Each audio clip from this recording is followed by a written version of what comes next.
愿大家平安。平安。我们一同来祷告。慈悲的父神，我们感谢你，谢谢你的怜悯慈爱，保守台湾这块土地免于瘟疫的灾害，也让我们能够大胆安心的来做礼拜。愿你的灵与我们同在，透过你的话语，再一次来兼顾我们受伤的心以及我们的身体。祷告祈求奉靠耶稣的名，阿门。大家平安。平安。6月份开始，我们新眼光读经就开始进入萨摩。我们已经离开4世纪不晓得你每一个月，哇，每个月过得很快。今年觉得好像感觉前几个月过得非常慢，好像时间冻结了因为这个武汉肺炎，好像时间冻结了。可是当突破一个点之后，就觉得时间过得很快。今年已经过了一半了。那我们读经的进度一样在往前跑。那撒母耳记很重要的，首先我们来认识一下撒母耳这个人。撒母耳这个人他有3个职分。第一个我们都知道，撒母耳他是一位先知，他也是一位在圣殿里面服侍的一个祭司，他更是上帝兴起最后拯救以色列最后的一位士师。在撒母耳记7章，记载到撒母耳带领了以色列百姓来征战，打败了非利士人。但是我们知道，这个当中其实是上帝为他们在征战。7章15节这么说：撒母耳一生做以色列的士师，他每年行到伯特利、吉甲、米斯巴，在这些地方审判以色列人。随后回到拉玛，因为他的家乡在那里，也在那里审判以色列人，且为耶和华筑了一座坛。撒母耳真的是一位尽忠服侍上帝，又成为以色列百姓很尊重的一个仆人。他是一个非常好的一个士师，也是一个先知，也是一个祭司。接续我们今天来读今天的经文，大家那里没戴口罩，我们就大声读一下1节到3节，来，请。撒母耳年纪老迈，就立他儿子做以色列的士师，长子名叫约尔，次子名叫亚比亚。他们在维斯巴做士师。他儿子不行他的道，贪图财力，收受贿赂，屈枉正直。好，到这边，经文有说到撒母耳有2个孩子，一个叫耶尔，耶尔在原文是叫做耶和华为神另外一个儿子叫做亚比亚，原文叫做耶和华为父也意思就是说，看来撒母耳对他2个儿子，他其实是有期待的。我想，尤其是基督徒的孩子，都会在名字的时候，都会特别对他有期待。中国人传统也有期待一直生女生，为了生一个男生叫什么？招弟，希望招一个弟弟过来下一个是弟弟，类似这样的。那我想撒母耳对他这2个儿子其实也有很大的一个期待，可是我们不晓得是撒母耳他太忙了，还是因为某种的原因，这2个孩子他们的行为竟然跟祭司以利的儿子是一样的。他们不认识耶和华上帝，他的心中充满了贪婪的念头。经文记载他只顾着赚钱，他屈枉正直，他没有做到一个士师该做的一个本分。其实他这个最大的源头就是他对上帝他一点都不认识。圣经很多的故事让我们再一次意识到，信仰的确是无法遗传的。以撒母耳或者是撒母耳的爸爸妈妈，他们这么忠心的信仰服侍上帝，可是他的后代为什么是这么的离谱？以现在来讲，当我们们放纵、不坚持教导我们孩子正道的时候，因为心疼他要补习、要工作，家庭种种因素，借口没机会、没有正常来教会做礼拜的时候，他们的信仰就会像祭司以利的孩子，以至于甚至像撒母耳的两个孩子一样。当一个人对上帝不认识的时候，他的生命当中就会很多荒腔走板的事情一件一件的发生。其实，撒母耳的儿子如果算第三代了第三代，其实不要说第三代，我们现在其实有很多例子看到第一代。当我们第一代、初代的信徒来到教会，如果他没有委身在教会里面，他没有积极的追求这个信仰的时候，他没有认识上帝的时候，他以为来教会只是交朋友，或者是只是俱乐部，或者只是什么的时候，他慢慢就会觉得来教会好无聊，这个信仰可有可无，这个信仰跟我的生命到底有什么关系？以至于呢，想到就来。长老打个电话催几次，可能他也会来，这是真的非常的可惜。个人造成的影响这么大，何况于在信仰群体的。接下来4节到6节，我们就想到信仰群体，我们再一起来读4节到6节，来，请。以色列长老都聚集，来到拉玛见撒母耳，对他说：“你年纪老迈了，你儿子不行你的道。现在求你为我们立一个王，治理我们，像列国一样。”撒母耳不喜悦他们说立一个王治理我们，他就祷告耶和华。因为撒母耳2个儿子不行士师该守的一个本分，造成以色列众长老他们就聚集起来。我想他们以前应该没有那么多那么团结。为了这件事情，他们团结起来，来到来找撒母耳。这些长老为他们的未来很担心。第一个，因为他们的领袖撒母耳年纪渐渐老了；第二个，撒母耳所选立的士师这2个孩子没有走在正道上面，让他们非常的担心；第三个，他们希望撒母耳为他们立一个像列国一个君王来统治他们。大家觉得到这边觉得这些众长老们有没有道理？我们再看下去，看他有没有道理。撒母耳说，第6节，撒母耳说，他不喜悦他们，不喜悦众长老说，你们立一个王来治理我们。撒母耳为什么生气？他觉得以色列百姓在舍弃他，因为这些众长老他们要将过去以色列传统，他们是灵恩的制度。所谓灵恩的制度，他们是用上帝治理的方式改成君王治理、君王统治他们的方式。这是在以色列上面很大的一个改变，从现在就要开始。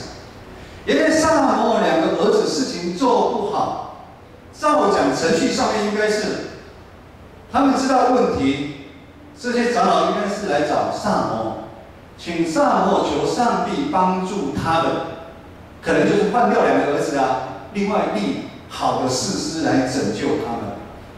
可是我们看到众长老的反应却不是这样子，他们找到了机会，他们对撒母耳要求立一个王。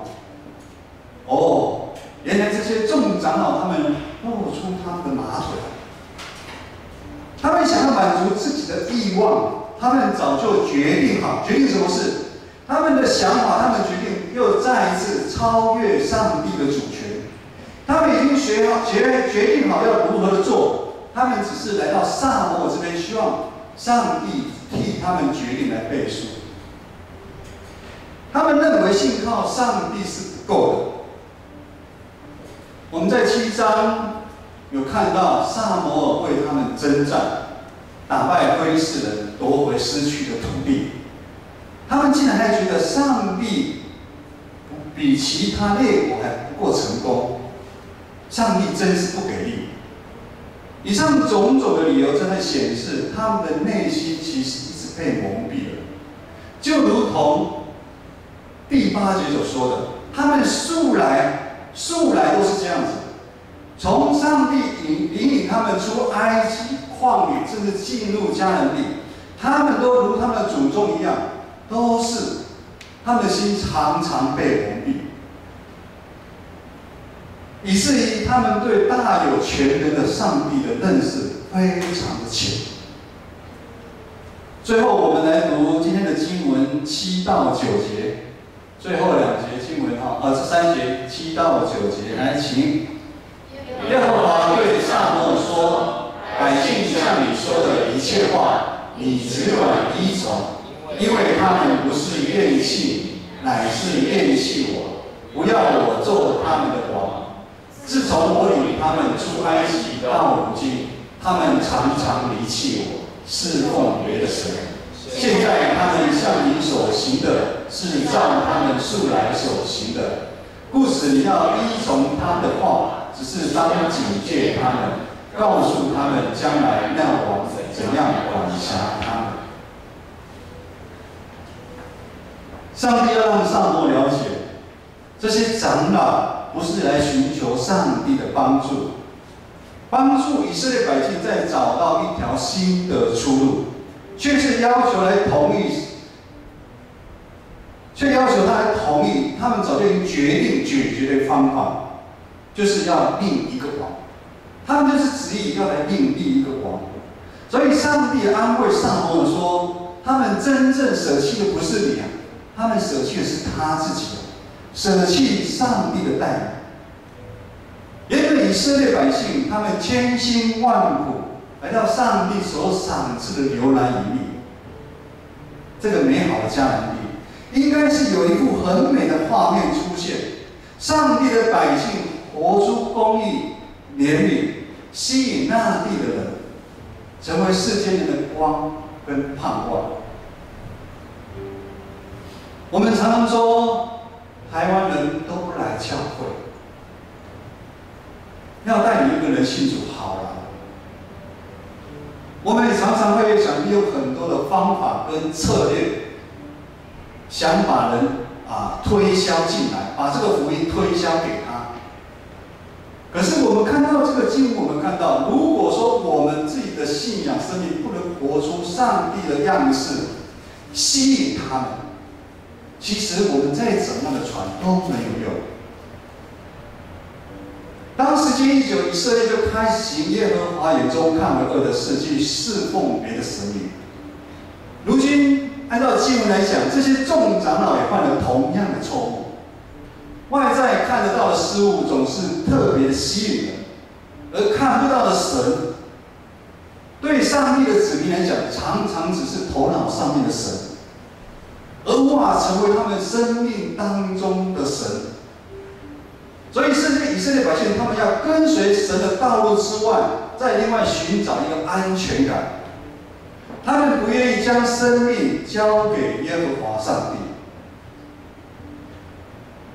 上帝要撒母耳顺从他们的意思，但是要他们知道，他们将对这样的选择付出代价。弟兄姐妹，我们常常如同这些众长老一样。我们有时候不小心忘记上帝在我们生命当中的恩典，而当我们忘记了上帝在我们生命当中的恩典的时候，我们也常常付出双倍的代价。其实，当我们失去了生命，何止是双倍？生命是无价的。上帝总是给我们人自由意志的去选择。就如同上帝现在任凭这些众长老他们硬着的心，上帝也常常让我们选择，因为我们也常常有时候硬着心，上帝任凭我们去选择。但是德国神学家莫特曼这么说：人的罪确实可以扭曲人跟上帝的关系，但是人的罪却不能扭曲上帝跟人的关系啊。我们因为罪恶贪婪的心，常常想要逃避上帝的灵，但是上帝疼爱我们的心，他永远不改变。不管我们如何，不管我们今天以前如何，上帝爱我们的心永远不会改变。约翰福音3章16节，是牧师还没有信主之前，常常骑着我的摩托车在大街小巷，在努力为了我的事业工作奔跑的时候，有时候有教会有跑马灯，我印象最深刻的就是约翰福音3章16节。神爱世人，甚至将他的独生子赐给他们，叫一切信他的不至灭亡，反得永生啊！上帝愿意给我们改旧换新的机会。今天只要我们愿意再一次邀请耶稣成为我们生命中的王，我们一辈子来服侍他，来荣耀他，走他要我们走的路，不是我们自己走他要我们走的路。只有这样，我们才能够经历有耶稣同在的新生命。各位弟兄姐妹，困难跟患难的日子绝对不会将我们跟上帝分开啊！牧师这任职50天，其实晚上睡觉非常非常的痛，但是这个痛只有让我呼求上帝，主啊，我明天要讲道，你不能让我痛，因为我痛起来整晚不好睡，隔天就没精神。我拼命的呼求。我想，当我们在苦难当中，我们一定要紧紧的抓住上帝，就好像这群以色列百姓一样，当他们在困苦受逼迫的时候，他们呼求上帝，上帝就为他们兴起士师来拯救他们是一样的。当我们悔改、读经、灵修，我们积极的参与团契的聚会，我们的生命就会得到真正的翻转。牧师的家庭当初也是一样啊。当我们在困苦当中，我们走投无路的时候，我们来到教会的时候，我们紧紧的抓住上帝啊，直到如今啊，我们的家庭就得到翻转。但是当我们大部分的人出事情的时候，或者是常常觉得生命好像走在钢索上面的时候，常常都是我们很丰盛、很顺利的时候。牧师再说一次，我们出事情大部分的原因都是我们信仰态度出了问题，我们跟上帝没有合一的关系，我们看重自己超过上帝，我们常常觉得我们可以来决定很多事情，而不是我们像以前一样，我们常常求靠上帝。当我们当了执事，当我们当了长老，当我们在我们工作事业上面，我们慢慢有成就的时候，我们就不再求问上帝。当这样的时候，我们常常会出问题。我们是否也如同以色列的众长老一样，求撒摩尔来帮我们另一个王来带领我们呢？我们要将这个王摆在我们生命当中的第一位。牧师不知道，现在在你生命当中的王是什么？是我们耶和华上帝吗？是耶稣吗？还是你的功课、你的学业、你的分数？也可能是我们的家庭、婚姻、工作、你的事业，甚至你对金钱的看重，你对社会上的地位、尊严的看重，让我们常常呢，信仰归信仰，生活归生活。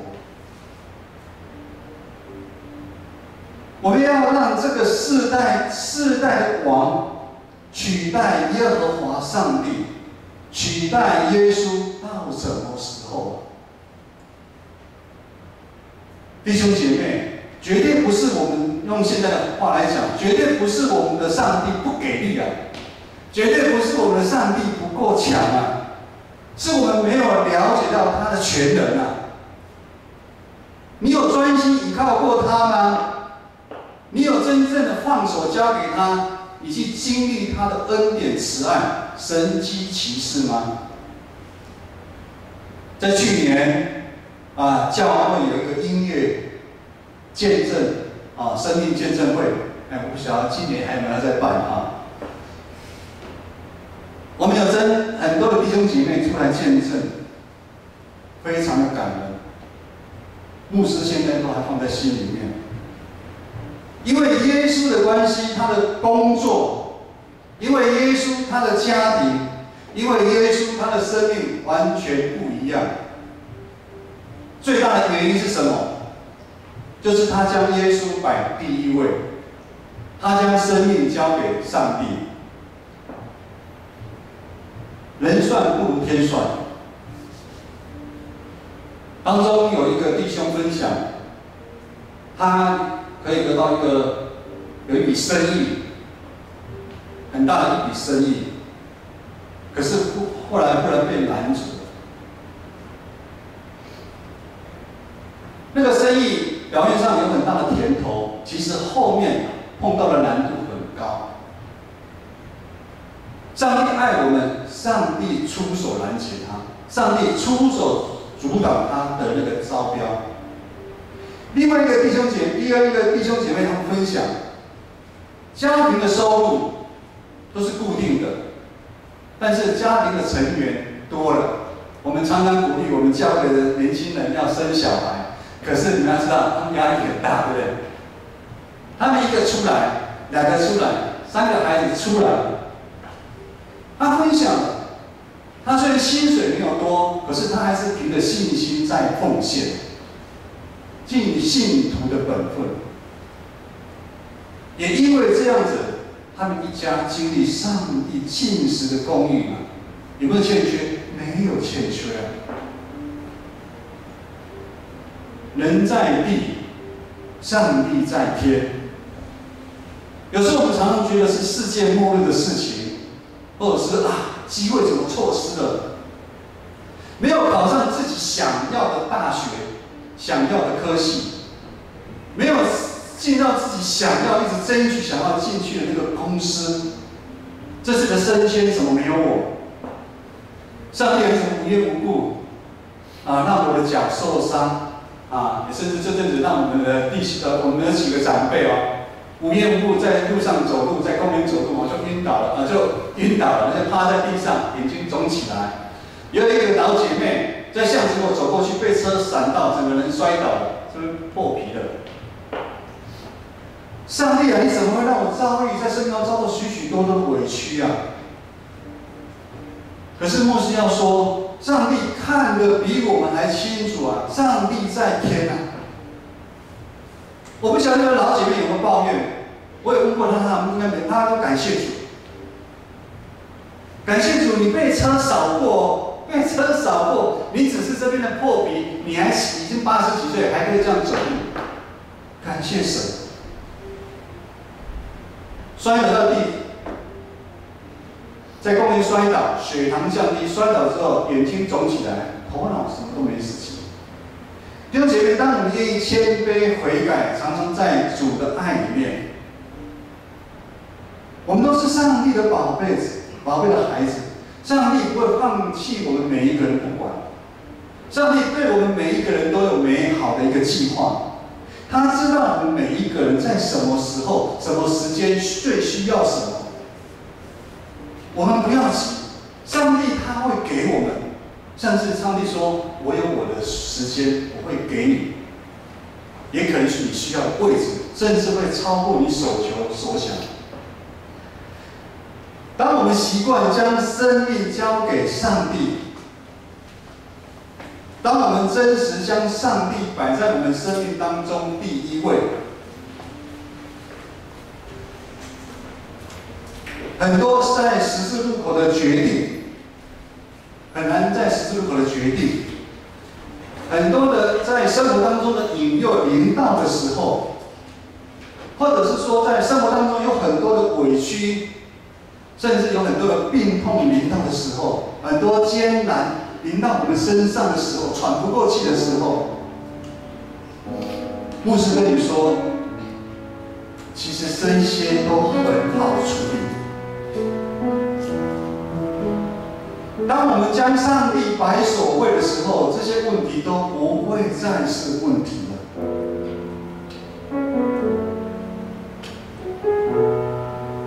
就如同保罗的那根刺一样，因为有主在我们里面，要面对征战的，再也不在我们自己去征战，乃是上帝会为我们每一个人去征战。因为主他在征战，而且主会为我们每一个人负责到底。我们一起来祷告。天父上帝，我们满心感谢赞美你。主，我们知道在我们的生命当中会有很多很艰难的事情，很多的超过我们所能担当的事情发生在我们的生命当中。主啊，每当我们想念你的时，我们呼求你的时候，你就与我们同在，成为我们生命当中的避难所，成为我们随时的帮助。我们的病痛可能没办法挪去，但是你给我们勇气，给我们盼望，给我们力量。求主帮助我们每个弟兄姐妹有信心、盼望，勇敢将主你放在我们生命当中的首位。祷告祈求，奉耶稣的名求，阿门。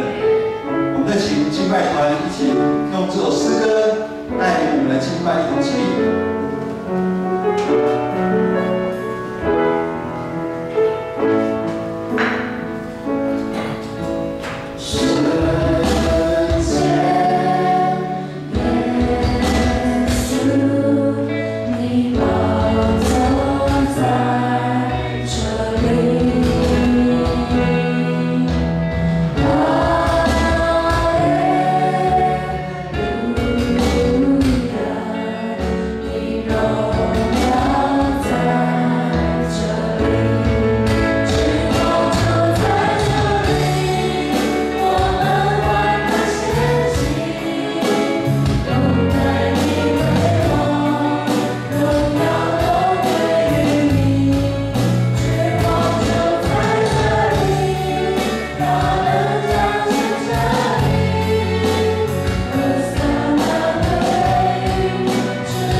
保守看顾，与你们众人同在，从今时直到永远。阿门。